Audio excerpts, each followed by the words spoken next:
रवींद्र वस्त्रनिकेतन सलगरे घेऊन आले दिवाळी महाफेस्टिवल। 1 ते 30 ऑक्टोबर पर्यंत ऑफर्सचा धुळा आणि खास दिवाळी गिफ्ट।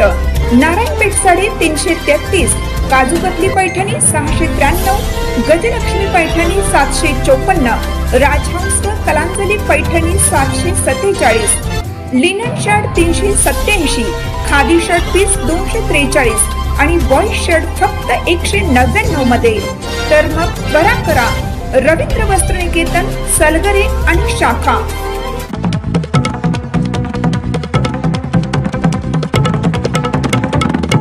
नमस्कार, मी मनोहर पवार, TV1 मराठीवर सर्वांचं स्वागत आहे। आपण आलो आहोत सांगली येथे। माझ्या समवेत स्वाभिमानी शेतकरी संघटनेचे जे लढाऊ नेते, लढाऊ कार्यकर्ते आहेत, जिल्हा अध्यक्ष आहेत माननीय महेश खराडे साहेब माझ्या समवेत या ठिकाणी उपस्थित आहेत। गेल्या अनेक वर्षापासून शेतकऱ्याच्या हितासाठी प्रसंगी बांधावर जाऊन त्यांचं आंदोलन सुरू असते। वेगवेगळे आंदोलन करून सरकारला जेरीस आणण्याचा प्रयत्न त्यांनी केलेला आहे। शेतकऱ्यांना ऊसाचा बिल असेल किंवा ऊसाचा पहिला हप्ता असेल यासाठी अनेक संघर्ष त्यांनी सातत्यानं केलेला आहे। तो संघर्ष योद्धा म्हणून ते संपूर्ण सांगली जिल्ह्यासह महाराष्ट्रामध्ये प्रसिद्ध आहेत। माझ्या समवेत ते उपस्थित आहेत। महेशराव नमस्कार। नमस्कार। गेली अनेक वर्षे आपण शेतकरी संघटनेच्या माध्यमातून या जिल्ह्यामध्ये काम सुरू आहेत। तुमचे जे नेते आहेत माजी खासदार माननीय राजू शेट्टी साहेब यांच्या नेतृत्वाखाली संपूर्ण महाराष्ट्रामध्ये शेतकरी संघटनेचं काम अतिशय चांगल्या पद्धतीनं सुरू आहे। एकंदरीत महाराष्ट्रातील शेतकऱ्याच्या दृष्टीनं हे जे सरकार आहे, सरकारची पावलं कशा पद्धतीनं सुरू आहे? आता अतिवृष्टी झालेली आहे, अजूनही शेतकऱ्याला त्याचं अनुदान मिळालं नाही, काय सांगता येईल तुम्हाला? खरं तर महाराष्ट्रातलं भारतीय जनता पक्ष किंवा महायुतीचं जे सरकार आहे ते अत्यंत शेतकरी विरोधी आहे। कारण ऊस उत्पादक शेतकऱ्याला ते काही द्यायला तयार नाही, द्राक्ष उत्पादक शेतकऱ्याला ते काही द्यायला तयार नाही आणि मराठवाड्यात एवढे प्रचंड अतिवृष्टी झाली आणि प्रचंड नुकसान झालं। अगदी जमिनी खरडून गेल्या। जमीन खरडून गेली म्हणजे शेतकरी पूर्णच उद्ध्वस्त झाला। कारण शेती म्हणजे काय तर शेतात असलेली माती आणि तीच माती जर वाहून गेली तर मग त्या शेतीमध्ये काय, कारण हजारो वर्ष माती तयार व्हायला लागतात आणि त्यामुळं अशा शेतकऱ्याला निश्चितपणानं एकरी म्हणजे काही जण हेक्टरी 50,000 मागतायत हे, तर माझं मत आहे की एकरी किमान 1 लाखाची मदत। कारण माती परत भरण्यासाठीच 4 ते 5 लाख रुपये 5 ते 10 लाख रुपये खर्च येतो। तर किमान फुल नाही फुलाची पाकळी म्हणून एकरी 1 लाखाची मदत शेतकऱ्याला आणि हेक्टरी 2.5 लाखाची मदत खरं तर सरकारनं करायला पाहिजे। कारण या सरकार पैसे नाही म्हणते एका बाजूला, कॉन्ट्रॅक्टरची बिलं थकवली आहेत, अनेक योजना थांबवल्यात, पण याच सरकारकडं शक्तिपीठ महामार्ग करायला मात्र 1 लाख कोटी रुपये आहेत। म्हणजे एका बाजूला आमच्याकडे काहीच नाही म्हणते सरकार, शेतकऱ्याला द्यायला नाही, पगार द्यायला नाहीत, कॉन्ट्रॅक्टरची बिलं द्यायला तयार नाहीत, ठिबकसारख्या योजना बंद केलेल्या आहेत शेतकऱ्यांच्या, त्या योजना बंद करायला लागले। स्टॅम्प 100चा 500 रुपये केला। म्हणजे हे पैसे दारूचे दर वाढवले, म्हणजे पैसे नाही म्हणून तुम्ही रेव्हेन्यू वाढवायला लागलाय। पण मात्र तेच सरकार शक्तिपीठ ज्या महामार्गाची गरज नाही, रत्नागिरी नागपूरला समांतर 11 किलोमीटर असणारा हा महामार्ग, त्यासाठी मात्र 1 लाख कोटी खर्च करायला तयार आहे। म्हणजे हा शेतकऱ्यांसाठी आणि त्यासाठी 30,000 एकर जमीन संपादित करण्यात येणार आहे। म्हणजे 30,000 एकर जमीन उद्ध्वस्त होणार, तिथला शेतकरी उद्ध्वस्त होणार, हजारो शेतकरी त्यामध्ये भूमिहीन होत आहेत आणि दोन्ही पुलाच्या बाजूला जी जमीन राहील ती सुद्धा अतिवृष्टीमुळे पाणी झालं की बांधच घातले जाणार आहेत। कारण 20-22 फूट तो महामार्ग असणार आहे, त्याच्यावर ट्रॅक्टरला अलाउड नाही, 2 व्हीलरला अलाउड नाही, एक्सप्रेस वे असणार आहे आणि शेतकऱ्याला सुद्धा 10-10, 20-20 किलोमीटर स्वतःच्या शेतात, ज्या शेतकऱ्याचं 2 भाग होणार आहेत शेतीचे, त्याला 20 किलोमीटर फिरून शेतामध्ये यावं लागेल। म्हणजे शेतकरी उद्ध्वस्त करणारं हे सरकार आहे। तुम्ही शक्तिपीठ महामार्गासाठी 15 ऑगस्टला थेट शेतकऱ्याच्या शेतामध्ये जाऊन तिथं तुम्ही ते त्याचं ध्वजारोहण केलं, काय सांगता येईल तुम्हाला? लोकांचं उत्स्फूर्त स्वागत कसं होतं? खरं तर त्यामागची भावना अशी होती की हा देश शेतकऱ्यांनी जगवलेला आहे। म्हणजे कोरोनामध्ये सगळं ठप्प होतं, देश ठप्प होता, सगळे रस्ते ठप्प होते, मात्र शेतामध्ये शेतकरी राबत होता। म्हणजे या देशावर पहिला अधिकार कोणाचा असेल तर आमचा आहे। त्यामुळे पर्यायानं तिरंग्यावर आमचा अधिकार आहे। त्यामुळे तो तिरंगा तुम्ही नरेंद्र मोदी दिल्लीत फडकवण्याचा आम्हाला हे नाही, तर आमचं रान आहे, आमचं शेत आहे आणि त्याचं मालक आम्ही आहे, म्हणून आम्ही तिरंगा रानात फडकवणार आणि त्याचा सगळ्यात मोठा अधिकार हा आमचा आहे, म्हणून आम्ही गावागावात प्रत्येक ज्या ज्या ठिकाणी शक्तीपीठ जातोय त्या त्या ठिकाणी आमच्या शेतामध्ये आम्ही तिरंगा फडकवला. त्याला शेतकऱ्यांचा प्रचंड प्रतिसाद मिळाला आणि निश्चितपणानं आत्ता मोजणी आमच्या दबावामुळं, आमच्या आंदोलनामुळं 12 जिल्ह्यात मोजणी थांबलेली आहे. मात्र हे सरकार कधीही कोणत्याही क्षणी पुन्हा मोजणी सुरू, अजूनही अधनमधनं अधिकारी येत आहेत, शेतकरी विरोध करतायत. काय म्हणजे नेमकं काय होणार आहे आता? नाही 100% आमचं मत आहे की शक्तीपीठ महामार्गाची गरज नाही, कारण रत्नागिरी नागपूर हा महामार्ग सध्या अस्तित्वात आहे. या महामार्गावर सध्या 6 टोल आहेत. त्या टोलची वसुली दररोज 40 लाख दररोज व्हायला पाहिजे. तिथं ती 8-10 लाख रुपये होते, म्हणजे 25 लाखच वसुली आत्ता सध्या होत्या, म्हणजे तिथं वाहनं नाही आहे. आणि मग एका महामार्गावर वाहनं नसताना परत त्याला समांतर दुसरा महामार्ग कशासाठी? केवळ पैसे खाण्यासाठी, केवळ ठेकेदार जगवण्यासाठी, केवळ शेतकऱ्यांना उद्ध्वस्त करण्यासाठी, केवळ तुम्ही तुमचं स्वप्न पूर्ण करण्यासाठी, देवाच्या नावावर शेतकऱ्यांना उद्ध्वस्त करण्याचा हा डाव आहे. त्यामुळे हे षडयंत्र आम्ही 100% हाणून पाडणार. कोणत्याही परिस्थितीमध्ये शक्तीपीठ महामार्ग होऊ देणार नाही. सांगली जिल्ह्यामध्ये अनेक तालुक्यामध्ये मोठ्या प्रमाणात पाऊस झाला, शेतकऱ्याचं प्रचंड असं नुकसान झालेलं आहे. उडीद पिकाचं नुकसान झालं, तूर पिकाचं नुकसान झालं, द्राक्ष बागेमध्ये 4-4, 8-8 दिवस पाणी थांबल्यामुळे मुळ्या कुजल्या, मक्याचं नुकसान झालेलं आहे. मात्र आता साधारण जत तालुक्यात जर विचार केला तर 3 मंडलमध्ये फक्त सर्वे झालेला आहे, बाकीच्या मंडलमध्ये सर्वे झालेले नाही. त्यांचं असं म्हणणं आहे की 65 मिलीमीटरपेक्षा पाऊस जास्त पडलेला नाही, पण एका गावात 200-200 मिलीमीटर पाऊस पडला. मग त्या शेतकऱ्यांचं काय होणार पुढे आता?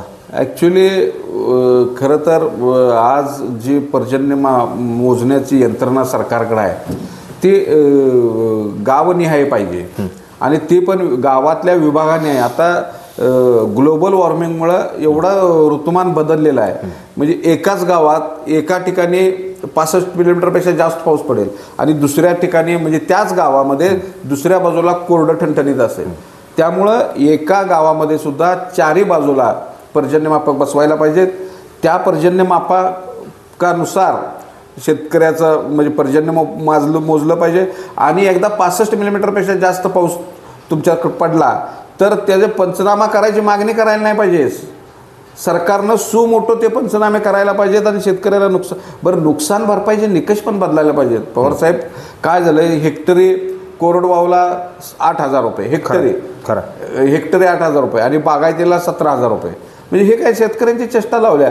खरं औषधाला पुरत नाही. हा, औषधाला पुरत नाहीत. आता औषधांचा प्रचंड एवढा खर्च वाढलेला आहे, त्यामुळे ते पैसे औषधाला पुरवत, त्यामुळे ते निकष सुद्धा बदलायला पाहिजेत. कोरडवाहूला हेक्टरी किमान 1 लाख रुपये आणि बागायतीला हेक्टरी 2 लाख रुपये अशी मदत. म्हणजे शेवटी हा नुसता खेळखंडोबा सुरू आहे. पंचनामे करायचे, त्यासाठी लागणारा लाखो खर्च आणि तो तेवढा शेतकऱ्याला सुद्धा पदरात, म्हणजे यंत्रणेचा जो खर्च होतो तो सुद्धा खर्च शेतकऱ्याला म्हणजे शेतकऱ्याच्या पदरात पडत नाही. यंत्रणेवर जादा खर्च आणि नुकसान भरपाई त्याच्यापेक्षा कमी शेतकऱ्यांना मिळते. सरसकट पैसे द्यावं अशी काय मागणी आहे का तुमची? हो, 100% आमची मागणी आहे. आता कसं झालंय, भले आज जत तालुका असेल, आटपाडी तालुका असेल, खानापूर तालुका असेल, आमचा तासगाव तालुका असेल, इथं एका वेळी 65 मिलीमीटर पाऊस पडला नसेल, पण 12 मे पासून पाऊस सुरू आहे. 12 मे ते आता ऑक्टोबर महिना आहे, म्हणजे आम्ही खरीप पेरलं, तो सातत्यानं पावसानं त्या खरीप आलं नाही. आमच्या द्राक्ष बागाला ज्या ऑक्टोबर उन्हाळ्यात आम्ही छाटण्या घेतलेल्या असतात त्या छाटण्या त्या काड्या पिकायला लागतात, त्या सूर्यप्रकाश नसल्यामुळे त्या पिकल्या नाहीत. त्यानंतर ऑक्टोबर छाटणीला सुद्धा शेतकऱ्याला तेवढा पुरेसा वेळ मिळत नाही, कारण पाऊस अजूनही सुरूच आहे. त्यामुळे ह्या सगळ्या बाबीचा, सर्वकष बाबीचा, तुम्ही जे ठोकताळे गाठलेत 24 तासात 65 मिलीमीटर, अरे ते ठोकताळे खड्ड्यात घाला. आता शेतकऱ्याच्या बांधावर जावा, त्याचं नुकसान झालं की नाही बघा आणि मग ते सगळे ठोकताळे खड्ड्यात घाला आणि शेतकऱ्याला उभारी द्या, त्याला मदत करा, त्याला पॅकेज द्या. आणि सर्वत्र म्हणजे तालुका धरून, जिल्हा धरून, जिल्ह्यातला 100% भाग, आता सांगली जिल्ह्यात 12 मे पासून पाऊस आहे, तर सगळ्यांनाच मदत द्या ना. त्याचे कसे निकष करतायत? 7-12 आहे, त्याला देऊन टाका मदत. पण सरकार द्यायला तयार नाही. आणि म्हणून सरकारच्या विरोधात आम्ही आता 16 ऑक्टोबरला आमची राजू शेट्टींच्या नेतृत्वाखाली ऊस परिषद होते. त्या ऊस परिषदेमध्ये आम्ही ऊस दराचं तर हाक देऊच, पण त्याचबरोबर राज्यामधल्या अतिवृष्टीमुळं सांगली असेल, कोल्हापूर असेल, सातारा असेल, सोलापूर असेल, मराठवाडा असेल, राज्यभरातल्या शेतकऱ्यांचं जे नुकसान झालं आहे त्या नुकसानीसाठी राज्य सरकारच्या विरोधात आम्ही एल्गार पुकारणार आहोत आणि त्याची घोषणा आम्ही 16 ऑक्टोबरला जयसिंगपूर या ठिकाणी होणाऱ्या ऊस परिषदेत करणार आहोत. जे ऊस शेतकरी आहेत त्यांच्या जे साखर कारखान्याला ऊस घालतात त्यांच्या एका टनाला 15 रुपये कट करून घेणार आहेत. आता त्याविषयी काय सांगता येईल तुम्हाला? खरं तर ही शेतकऱ्याची परत एकदा चेष्टा आहे. म्हणजे शेतकऱ्याचंच पाकिट मारायचं. म्हणजे एक उदाहरण तुम्हाला माहिती आहे का, एखाद्या प्रत्येक बसस्टॉपवरती किंवा बसस्टँडवरती पाकिटमार असतात. ते पाकिटमार अनेकांचे पाकिट मारत असतात, पण ज्याचं एखादा हळवा माणूस असतो, हळवा शेतकरी असतो, त्याचं पाकिट मारलं की तो प्रचंड रडायला लागतो, दंगा करायला लागतो, माझं पाकिट मारलं, ओरडतो, रडतो. त्यावेळी तोच पाकिट मार येतो, काय झालं मामा, काय झालं मामा, तर ते म्हणतो काय करायचं, माझं पाकिट मारलं. मग ह्या ज्या शेतकऱ्याचं पाकिट मारलं असतं त्यात 1500 रुपये असतात, त्यातलंच 100 रुपये काढायचं आणि त्या माणसाला, रडणाऱ्या माणसाला द्यायचं आणि मग म्हणायचं की ही तुमच्या गावाला जायला वाटखर्चाला किती खर्च आहे. त्यानं सांगितलं 100, तर 100 रुपये द्यायचं, मामा रडू नका आणि तुम्ही तुमची एस टी घ्या, धरा आणि जावा. आता पाकिट मारणाऱ्या माणसानं जर एस टीला पैसे दिले तर तो शेतकरी त्या पाकिट माराचं कौतुक करत राहतो, अरे काय देव माणूस आहे, मला वाटखर्चीला 100 रुपये दिलं. तसं ह्या सरकारचं चाललंय. पाकिट आमचंच मारायचं आणि आमच्याच पाकिटातनं 15 रुपये काढायचं आणि मराठवाड्यातल्या शेतकऱ्यांना यायचं. बरं तिथंही पण ऊस उत्पादक आहे, त्याचंही नुकसान झालंय. आणि अधिकार तुम्हाला कोणी दिला आमच्या ऊस बिलातनं? तुमचं काय तिजोरी संमती घ्यायला पाहिजे शेतकऱ्याची. तुमचं तिजोरी पेटल्या, तुम्ही आमदार फोडायला 50-50 कोटी रुपये देताय. तुमच्या मुख्यमंत्र्यांचं बेडसाठी 25-25 लाख रुपये खर्च करताय. तुमचे बंगले रिन्युएशनसाठी कोट्यवधी रुपये खर्च करताय. त्यात तुम्हाला पैशाची कमतरता येत नाही आणि आम्हाला काय द्यायचं म्हणलं की तेवढी तो पैशाची कमतरता येत्या. हे योग्य नाही. आमचंच पाकिट मारून आम्हाला 15 रुपये देणं आमचं, आणि मुळात आमचं कट करायचा अधिकार तुम्हाला दिला कोणी? आमची संमती घेतली का? ऊस आम्ही घालवायचा, 18 महिने आम्ही राबायचं. मराठवाड्यातला शेतकरी निश्चितपणानं त्याला मदत करायची आवश्यकता आहे. आम्ही आमच्या स्वमनानं मदत करू, पण तुम्ही आमच्या कटिंगमधनं करायची गरज नाही. त्याला आमचा विरोध आहे ठामपणाने. आदरणीय राजू शेट्टीने त्याला विरोध केला आहे, आम्ही विरोध केला आहे. साखर आयुक्तांना मी तसं पत्र देतोय की तुम्हाला तसं शेतकऱ्याच्या संमतीशिवाय कट करता येणार नाही आणि सरकारची तिजोरी पेटलेली नाही. तुम्ही बाकी शक्तीपीठसाठी कोट्यवधी रुपये खर्च करायला तुमच्याकडे आहेत. तुमच्या बेडसाठी 25 लाख रुपये खर्च करायला तयार आहे. आमदार फोडायसाठी कोट्यवधी रुपये खर्च करायला तयार आहे तुम्ही. आणि मग तुमचं सरकार, आमचं जर मत आहे आत्ता 9.5 लाख कोटी खर्च झाला आहे. मराठवाड्यातल्या शेतकऱ्यांसाठी आणखी 1 लाख कोटी रुपये तुम्ही कर्ज काढा, पण शेतकऱ्याला, प्रत्येक शेतकऱ्याला एकरी 1 लाखाची मदत करा, हेक्टरी 2.5 लाखाची मदत करा. तिथला शेतकरी जगवा. पश्चिम महाराष्ट्रातल्या शेतकऱ्याला किमान एकरी 50,000ची मदत करा आणि हेक्टरी 1.25 लाखाची मदत करा, अशी आमची मागणी आहे. आणि त्यासाठी आम्ही रस्त्यावर उतरणार. ह्या भाजप सरकारला, ह्या महायुती सरकारला आम्ही निश्चितपणानं यापुढच्या काळात सळो की पळो करून सोडणार. जी मदत देणार आहेत, तुटपुंजी मदत असेल किंवा मदत असेल, ते दिवाळीच्या आत मिळेल असं वाटतंय का तुम्हाला? अजूनही पंचनामे चालू आहे, हे चालू आहे, दिवाळी जवळ आली. आता दिवाळी, आज तारीख आहे 12 तारीख आहे. दिवाळी तर 17-18 तारखेपासून सुरू होते आणि या काळात मिळेलच असं काही शेतकऱ्यांना मिळतील, पण ते किती 1000, 2000, 5000 काहीतरी खात्यावर शेतकऱ्यांची ते चेष्टाच करणार आहेत. शेतकऱ्याला केवळ झुलवण्याचं आणि शेतकऱ्याला उद्ध्वस्त करण्याचं धोरण भारतीय जनता पक्षाचं आहे. त्यामुळं या सरकारला या पुढच्या काळात शेतकरी असतील, महिला असतील, तरुण असतील, तरुणी, हजारो तरुण बेरोजगार आहेत, त्यांच्या हाताला काम नाही. MBA झालेले आहेत, इंजिनिअरिंग झालेले आहेत, BCom झालेले आहेत, म्हणजे व्यावसायिक शिक्षण घेतलेल्या सुद्धा तरुणांना आज रोजगार नाही. सगळे उद्योग गुजरातला पळून जात आहेत, म्हणजे पळवून नेले जात आहेत. म्हणजे हा देश गुजरात्यांचा आहे काय? देश भारत देश गुजरातांचा आहे काय असा प्रश्न. कारण वेदांतासारखी एवढी मोठी कंपनी, ज्या कंपनीमध्ये साधारणतः 10-20 हजार तरुणांना रोजगार मिळणार होता, ती कंपनी गुजरातला गेली. अनेक आपले मुंबईमधनं असणारी कार्यालय तुम्ही गुजरातला नेले. म्हणजे महाराष्ट्राचं अस्तित्व संपवायचा हा उद्योग आहे भारतीय जनता पक्षाचा. ते षडयंत्रसुद्धा आम्ही यापुढच्या काळात हाणून पाडू. कृषी मंत्र्यांनी अगदी 4-5 दिवसापूर्वी म्हटले की शेतकऱ्यांना कर्जाची सवय लागली, कर्जमाफीची सवय लागली, नाद लागला. आणि काय कर्जमाफी होईल का, काय सांगता येईल तुम्हाला? खरं तर भारतीय जनता पक्ष असेल, अजितदादांचा राष्ट्रवादी असेल, एकनाथ शिंदेंचा शिवसेना असेल, ह्या सगळ्या पक्षांनी विधानसभा निवडणुकीपूर्वी त्यांच्या जाहीरनाम्यामध्ये, मॅनिफेस्टोमध्ये हे स्पष्टपणे म्हटलं होतं की आम्ही सत्तेवर आल्यानंतर या शेतकऱ्यांची कर्जमाफी 7/12 कोरा करू. ही स्पष्ट घोषणा त्यांच्या जाहीरनाम्यात आहे. आणि ही जाहीरनाम्यात सरकार सत्तेवर आल्यानंतर मात्र पहिल्या बैठकीत देवेंद्र फडणवीसने शक्तीपीठचा विषय मार्गी लावणार म्हणून सांगितलं. त्या पहिल्या पत्रकार बैठकीपासून आजपर्यंत अनेक पत्रकार बैठकी झाल्या, अनेक कॅबिनेटच्या बैठकी झाल्या, पण ते म्हणतात की योग्य वेळी आम्ही कर्जमाफी करू. हे योग्य वेळी कर्जमाफी वगैरे करत नसतात, लोकांना फसवून. योग्य वेळ कधी येणार? आता ही योग्य वेळ आहे. खरं तर कर्जमाफी करायची आत्ताच योग्य वेळ आहे. कारण पश्चिम महाराष्ट्र पण अतिवृष्टीनं उद्ध्वस्त झालेला आहे आणि मराठवाडा तर कोलमडून पडलेला आहे. त्यामुळं विदर्भातही तीच परिस्थिती आहे.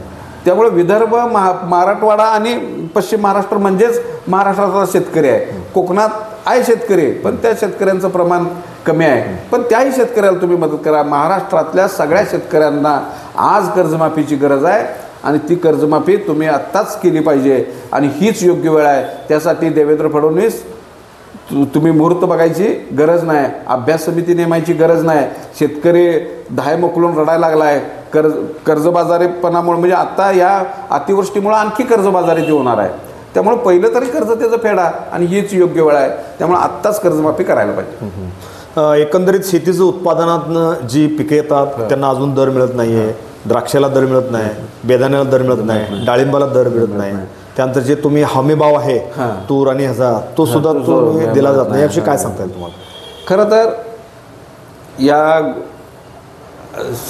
जगातली कुठलीही गोष्ट घेतली म्हणजे सुईला MRP आहे. आणि विमान म्हणजे छोट्यात छोटी सुई बनवली जाते, त्याला पण त्याची किंमत प्रोडक्शन करणारा माणूस ठरवतो, उत्पादक ठरवतो, कारखानदार ठरवतो.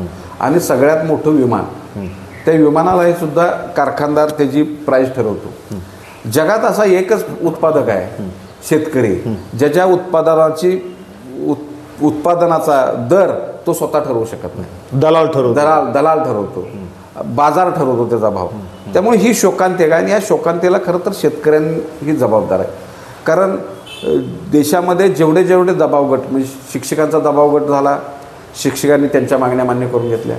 शासकीय कर्मचाऱ्यांचा दबाव गट झाला, संघटनेच्या माध्यमातून त्यांनी त्यांचं आज 7वा वेतन आयोग आहे सगळ्या सरकारी कर्मचाऱ्यांना, तो येत्या वर्षभरात 8वा वेतन आयोग लागेल. मग हे वेतन आयोग का लागू झाले? तर या सगळ्या कर्मचारी संघटनांनी एकजूट आहे, संघटित. आणि बरं ते टक्के किती आहेत? 1-2%. शासकीय कर्मचाऱ्यांची संख्या एकूण लोकसंख्येच्या 2% आहे. आणि इथं 60-70% शेतकरी. प्रत्येक इलेक्शन शेतकऱ्यावर लढवलं जातं. आम्ही शेतकऱ्यांचे मसे आहे म्हणून विरोधी पक्षात असताना ही माणसं बोंबलून बेंबेच्या देठापासून आम्ही शेतकऱ्यांच्या बरोबर आहे म्हणतात. तीच माणसं सत्तेवर गेल्यावर शेतकऱ्यांना विसरतात. म्हणजे कर्जमाफी करायला पाहिजे हे 19ला हेच देवेंद्र फडणवीस बोंबलून सांगत होते. वीज बिल माफ करायला पाहिजे हेच देवेंद्र फडणवीस सांगत होते. ऊसाला 5,000 रुपये दर मिळाला पाहिजे हेच देवेंद्र फडणवीस सांगत होते. सोयाबीनला 8,000 रुपये दर मिळाला पाहिजे हेच देवेंद्र फडणवीस सांगत होते. आणि शेतकऱ्यांना संघटित करत होते. त्यांच्यात महाविकास आघाडी सरकारविरोधात आक्रोश निर्माण करत होते. पण आता ते सत्तेवर आहेत तर ते सगळं विसरले आहेत. याला शेतकरी पण जबाबदार आहे. शेतकरी संघटित होत नाही. तो 4.5 वर्ष आमच्याबरोबर असतो, 4.25 वर्ष, पण शेवटचे 2.5-3 महिने तो एखाद्या राजकीय पक्षाचा कार्यकर्ता होतो. मग तो भाजपचा होतो, काँग्रेसचा होतो, राष्ट्रवादीचा होतो. आणि त्याला हेही लक्षात येत नाही की ह्या सगळ्या पक्षांमध्ये आपल्या हिताचं कोणच बोलणार नाही. आपल्या ऊसाबद्दल कोण बोलत नाही, दुधाबद्दल कोण बोलत नाही, तुरीबद्दल बोलत नाही, कडधान्याबद्दल बोलत नाही, मक्याबद्दल बोलत नाही. तरीसुद्धा तो त्या राजकीय पक्षाचा एवढा गुलाम कार्यकर्ता होतो, गुलाम. त्यात पण स्वाभिमानी कार्यकर्ता होत नाही, गुलाम कार्यकर्ता होतो आणि भावनेच्या भरात उगीच स्वतःचंच ते नुकसान करू. जर शेतकरी संघटित झाला असता, आता राजू शेट्टी राज्यात शेतकऱ्यांचं नेतृत्व करतायत, पूर्वी शरद जोशी करत होते, ह्यांच्या भागा महाराष्ट्रातला शेतकरी उभा राहिला असता तर तुम्ही जे उपस्थित केलेले प्रश्न आहेत, ऊसाचा हमीभाव असू दे, दुधाचा हमीभाव असू दे, कडधान्याचा हमीभाव असू दे, हे सगळे हमीभाव तयार झाले असते आणि प्रॅक्टिकली त्याची अंमलबजावणी झाली असते. म्हणजे तुरीला हमीभाव 8,000 रुपये आणि प्रत्यक्ष खरेदी 6,000 रुपये, सोयाबीनला हमीभाव 6,000 रुपये, प्रत्यक्ष खरेदी 4,000 रुपये, हे चित्र दिसलं नसतं. शेतकऱ्याच्या शेतीमालाचा भाव ठरवण्याचा अधिकार शेतकऱ्यानं स्वतः निर्माण केला असता, पण शेतकरी संघटित नसल्यामुळं आणि आमच्याबरोबर संघटनेबरोबर अगदी हार्डली 4-5% शेतकरी येतात एकूण शेतकऱ्यापैकी. म्हणजे ही तोकडी ताकद आहे. आमची जोपर्यंत ताकद वाढत नाही, आमच्याबरोबर शेतकरी राजकारण विहिरीत माझ्या हितासाठी मला यांच्याबरोबर गेलं पाहिजे ही भावना निर्माण करत नाही, तोपर्यंत शेतकऱ्याचे प्रश्न सुटत नाही. पाठीमागच्या मुलाखतीमध्ये तुम्ही सांगितलं होतं की बेदाना हा शाळेच्या विद्यार्थ्यांना दिला पाहिजे, त्यासाठी तुम्ही आंदोलन केलं आणि शासनाने जाहीर केलं. तर काय झालं पुढं त्याचं? त्याचं आम्ही बेदाण्याचा शालेय पोषण म्हणजे 2 वर्षापूर्वी बेदाण्याचे प्रचंड दर 100 रुपये किलो बेदाणा होता. म्हणजे त्याचा उत्पादन खर्च 150 रुपये आणि बेदाण्याची किंमत 100 रुपये, चिरमुऱ्याची किंमत 150 रुपये किलो आणि आमचा बेदाणा 100 रुपये किलो. त्यामुळं आम्ही सांगलीला मोर्चा काढला, आम्ही 2-3दा मोर्चे काढले, मंत्र्यांना निवेदन दिलं, मुख्यमंत्र्याबरोबर सह्याद्रीबरोबर, त्यावेळी एकनाथ शिंदे मुख्यमंत्री होते आणि देवेंद्र फडणवीस उपमुख्यमंत्री होते आणि अब्दुल सत्तार कृषी मंत्री होते. आमची सह्याद्री सभागृहात बैठक झाली आणि त्या बैठकीत त्यांनी तत्वता मी त्यांना पटवून सांगितलं की बाबा बेदाण्याचा शालेय पोषण आहारामध्ये, कारण बेदाण्याचं उत्पादन देशामध्ये सांगली जिल्हा, सोलापूर जिल्हा आणि विजापूर परिसर याच भागात होतं. युनिक असं हे उत्पादन आहे. म्हणजे नाशिकला द्राक्षे होतात पण बेदाणा होत नाही.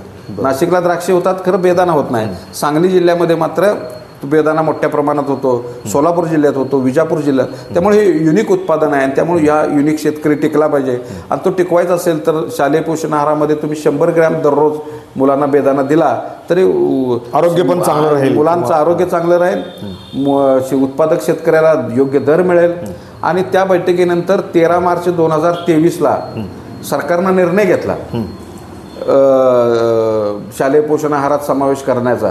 तसं परिपत्रक काढलं, तसा सगळ्या शिक्षणाधिकाऱ्यांना हे दिलं, पण त्यासाठी जी आर्थिक तरतूद करायला पाहिजे ती केली नाही, ती आर्थिक तरतूद केली नाही.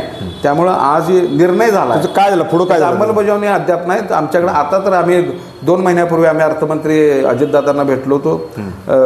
त्यांना ही सविस्तर सांगितलं की तुम्ही किमान या बेदाणा खरेदीसाठी 400-500 कोटी रुपये खरेदी तरतूद केली तर राज्यभर बेदाणा आणि राज्यातल्या 1.5 कोटी विद्यार्थ्यांना हा बेदाणा मिळेल. आदिवासी पाड्यात मिळेल, दलित विद्यार्थ्याला मिळेल, उत्पादक शेतकऱ्याच्या पोराला मिळेल, मुंबईतल्या मुलाला मिळेल आणि गडचिरोलीच्या मुलाला सुद्धा मिळेल. म्हणजे राज्यातल्या 1.5 कोटी विद्यार्थ्यांना हा बेदाणा मिळणार आहे आणि त्याचा दुवा तुम्हालाच मिळेल. पण त्याने पैशाची पुन्हा अडचण, म्हणजे आमचा बेदाणा खरेदी करायला पण त्यांच्याकडे पैसे नाहीत. तर हा निर्णय जोपर्यंत आम्ही सातत्यानं त्याचा पाठपुरावा करत राहू, परत एकदा एखादं आंदोलन उभा करावं लागलं तर करू, पण जोपर्यंत त्या निर्णयाची अंमलबजावणी होत नाही तोपर्यंत आम्ही थांबणार नाही. काही शेतकऱ्यांना विम्याचे पैसे पण मिळालेले नाहीत. अनेक शेतकरी बेंबीच्या देठापासून आंदोलन करतात, त्याचं आता विमा कंपन्या हा तर मोठा फ्रॉड आहे. म्हणजे द्राक्षाच्या बाबतीत असतील आणि अन्य पिका. खरं तर सरकारनं पहिल्या टप्प्यामध्ये सरकारनंच या विमा कंपन्या तयार केल्या आणि आता मात्र त्या खाजगी सगळ्या कंपन्यांना विमा, खरं तर सरकारनंच ती विमा कंपनी स्वतःच्याच विमा कंपनीच्या माध्यमातून राज्यभरातल्या शेतकऱ्यांचा इन्शुरन्स उतरायला पाहिजे. आणि अगदी अतिशय चांगला प्रश्न तुम्ही जोडला. जोपर्यंत शेती, आता बघा 2 व्हीलर 4 व्हीलर हे इन्शुर्ड आहेत. म्हणजे 4 व्हीलरच्या बाबतीत तर 4 व्हीलरचा मालक कधीही ॲक्सिडेंट झाला तर घाबरत नाही, कारण विमा उतरलेला असतो, त्यानं विमा उतरलेला असतो, त्याला तो घाबरत नाही. म्हणजे गाडीची इन्शुरन्स सिस्टीम जशी आहे तशी शेतीची इन्शुरन्स सिस्टीम व्हायला पाहिजे. म्हणजे प्रत्येक पीक आणि प्रत्येक घटक इन्शुर्ड झाला पाहिजे. आता अमेरिकेमध्ये जसं आपलं गाडीच्या बाबतीतलं मी उदाहरण दिलं, अमेरिकेमध्ये हेल्थच्या बाबतीत ही सिस्टीम आहे. भारतामध्ये माणूस आजारी पडला तर त्याला अवघड वाटतं, अरे पैशाच काय करायचं. तिथं जन्मला की इन्शुर्ड होतो. हां, अमेरिकेमध्ये 100% इन्शुर्ड प्रत्येक आजार आहे. इथं 50 आजार आहे, 100 आजार आहेत, त्यातलं 25 तुमच्या आरोग्य योजनेमध्ये, 75 नाहीतच. त्यामुळे एखादा शेतकरी आजार पडला तर संपूर्ण शेती एकूण त्याला ते विकावं लागतं. तसं आता आमची शेती म्हणजे आम्हाला पण वारंवार अतिवृष्टी झाली, माग सरकारकडं भीक, दुष्काळ झाला, माग सरकारकडं भीक, रोगराईनं आमचं पीक उद्ध्वस्त झालं, माग सरकारकडं भीक. हे आम्हाला भीक सरकार बी देत नाही वेळेवर. हां, याच्याऐवजी आमची शेती 100% इन्शुर्ड करा. मग ते दुष्काळानं नुकसान होऊ दे, अतिवृष्टीनं होऊ दे, रोगराईनं होऊ दे, किंवा नैसर्गिक भूकंप, वादळ यानं आपत्तीनं नुकसान होऊ दे, कशानंही आमचं नुकसान झालं तर 100% शेती ही इन्शुर्ड झाली पाहिजे. त्यासाठी आम्ही म्हणजे तुम्ही चांगला प्रश्न विचारला, या प्रश्नावरती आम्ही काम करतोय. तशी सातत्यानं आम्ही मागणी करतोय.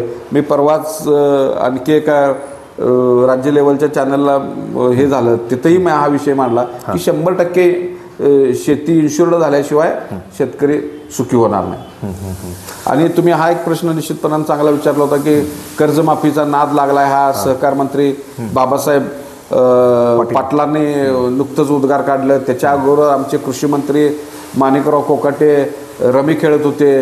म्हणजे सहकार मंत्री म्हणतात की अरे कर्जमाफी करायला आम्हाला काय भीक लागल्या का, आम्ही मस्त स्वाभिमानी आहे, पण तुमची धोरणं, हा निसर्ग, तुमचं हमीभाव नसणं, म्हणजे आम्ही पिकवलं, निसर्गाच्या तावडीतनं वाचवलं तरी आमच्या मालाला बाजारपेठ नाही, बाजारपेठ मिळाली तर आमच्या मालाला भाव नाही.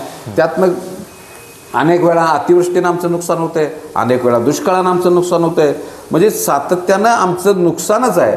आणि मग अशा काळामध्ये तुमची धोरणं कारणीभूत आहेत, निसर्ग कारणीभूत आहे, तुमचं इन्फ्रास्ट्रक्चर शेतीसाठी नसणं हे कारणीभूत आहे. या सगळ्या कारणामुळे आम्ही कर्जबाजारी होतो. आम्हाला कर्जमाफी हा आमचा नाद लागलेला नाही, ते आमचं दुखणं आहे. ते अश्वत्थाम्यासारखी भळबळती, जसं अश्वत्थामा आजही कपाळावरती भळबळती जखम घेऊन जगतोय, तसं आम्ही हा शेतकरी कर्जाची कायम भळबळती जखम. त्याला कारण हे राज्य सरकार आहे. म्हणजे कोणतंही, म्हणजे भाजपचं असू दे, काँग्रेसचं असू दे, केंद्रातलं भाजपचं असू दे, हे सरकारच जबाबदार आहेत. सरकारचीच धोरणं त्याला चुकीचं आहे. आणि तरीसुद्धा बाबासाहेब पाटील तुमच्या जिभेला हाड आहे का? तुम्हीसुद्धा शेतकरी आहात आणि तुम्ही जर हे असं म्हणत असाल तर तुम्हाला पदावर राहण्याचा नैतिक अधिकार नाही, कारण तुम्ही तेवढे संवेदनशील नाही, तुम्हाला तेवढं शेतकऱ्यांचं जगणं माहीत नाही, म्हणून तुमच्या तोंडातनं हे उद्गार निघत आहेत. एकंदरीत जर बघितलं तर शेतकऱ्याची परिस्थिती प्रचंड वाईट आहे. शेतकरी संघटनेच्या माध्यमातून गेले अनेक वर्ष तुम्ही काम करताय. काय शेवटचा काय संदेश देऊ इच्छित आहे शेतकऱ्यांना तुम्ही? माझं शेतकऱ्याला हेच सांगणं आहे की बाबांनो, मी मध्ये अगोदरही सांगितलं की लोकशाहीमध्ये संघटन याला फार महत्त्व आहे, डोक्याला महत्त्व आहे. खरं आहे. म्हणजे कर्मचारी संघटना, शासकीय कर्मचारी, निमशासकीय, ही सगळे दबाव गट संघटनेच्या माध्यमातूनच आपल्या मागण्या मान्य करून घेतात. सरकारकडे पैसा असू दे नसू दे, 7वा वेतन आयोग लावायलाच लागतो, 8वा वेतन आयोग लावायलाच लागेल, वेतन वाढ द्यावीच लागते, पैसा असू. मग हे जर मुठभर कर्मचारी करत असतील तर मग एवढे आपण पसाभर असून आपल्या मागण्यासाठी वर्षानुवर्ष का संघर्ष करावा लागतोय? याचं कारण दडलंय शेतकऱ्याच्या मानसिकतेमध्ये. शेतकऱ्याला वाटत नाही की आपण संघटित झालो तर आपले प्रश्न सुटतील. शेतकरी भावांनो, हे आता तर कळून घ्या, तुमच्याकडे हातात मोबाईल आहे, TV आहे, संघटित झाल्याशिवाय तुमच्या मागण्या मान्य होत नाहीत. रडावं आईसुद्धा मुलाला रडल्याशिवाय दूध पाजत नाही. हे तर गेंड्याच्या कातडीचं सरकार आहे. याला हातात हंटर घेऊन, हातात कोल्हापुरी पायतान घेऊन जोपर्यंत आपण लढायला सिद्ध होत नाही तोपर्यंत आपल्या मागण्या मान्य. त्यामुळं कळकळीची माझी विनंती आहे, हात जोडून विनंती आहे शेतकऱ्यांना, नतमस्तक होऊन आहे. राजकारणाचे सगळे पट बाजूला ठेवा, जात धर्माचे सगळे बंधनं झुगारून द्या आणि आपल्या मागण्यासाठी शेतकरी म्हणून जगायला शिका, शेतकरी म्हणून मागायला शिका, शेतकरी म्हणून लढायला शिका. धन्यवाद. हे होते माझ्या समवेत शेतकरी संघटनेचे सांगली जिल्ह्याचे अध्यक्ष, एक संघर्ष योद्धा म्हणून गेले अनेक वर्षे ते शेतकऱ्यासाठी झटत आहेत. नमस्कार. आमच्या स्टुडिओमध्ये येऊन तुम्ही शेतकऱ्याची तळमळ या ठिकाणी व्यक्त केल्याबद्दल मी TV1 मराठीकडून तुम्हाला लाख लाख शुभेच्छा देतो. धन्यवाद. TV1 मराठीच्या सर्वच रसिकांना, प्रेक्षकांना दिवाळीच्या मी आत्ताच शुभेच्छा देतो आणि आमचे मित्र मनोहर पवार यांनाही दिवाळीच्या हार्दिक हार्दिक शुभेच्छा देतो. जय हिंद, जय महाराष्ट्र. धन्यवाद. Press the bell icon on the YouTube and never miss another update.